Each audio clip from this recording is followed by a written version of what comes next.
నమస్కారం. ఈటీవీ భారత్ కు స్వాగతం. మీరు చూస్తున్నారు న్యూస్ టైం.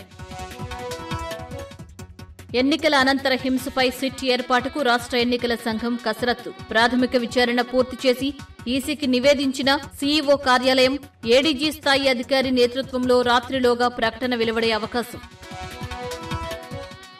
అజ్ఞాతంలోకి వెళ్లిన మాచర్ల ఎమ్మెల్యే పిన్నెల్లి రామకృష్ణారెడ్డి గన్మెన్లను వదిలేసి సోదరుడు వెంకట్రామిరెడ్డితో కలిసి వెళ్లినట్లు గుర్తింపు. కారంపూడి ఘటనలో అరెస్టు భయంతోనే కనిపించకుండా పోయినట్లు ప్రచారం.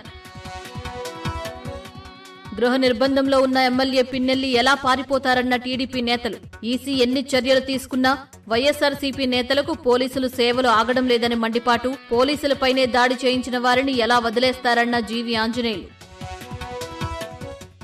వివేక హత్య కేసుపై మాట్లాడవద్దన్న ఆదేశాలపై సుప్రీంకోర్టు స్టే. షర్మిల పిటిషన్పై మధ్యంతర ఉత్తర్వులు ఇచ్చిన జస్టిస్ గవాయ్ ధర్మాసనం. కడప కోర్టు ఉత్తర్వులు వాక్ స్వాతంత్ర్యం, స్వేచ్ఛను హరించేలా ఉన్నాయని వ్యాఖ్య. గుంటూరు జిల్లా ఎస్పీని కలిసిన తెనాలి ఎమ్మెల్యే బాధితుడు సుధాకర్. కోర్టు ఆదేశాల మేరకు రక్షణ కల్పించాలని ఎస్పీ కార్యాలయంలో విజ్ఞప్తి. కుటుంబ భద్రతపై హైకోర్టులో పిటిషన్ వేసిన గొట్టిముక్కల. రాష్ట్ర వ్యాప్తంగా పలు ప్రాంతాల్లో తేలికపాటి జల్లులతో వర్షాలు. వేడి, ఉక్కపోత నుంచి ఉపశమనం పొందిన ప్రజలు.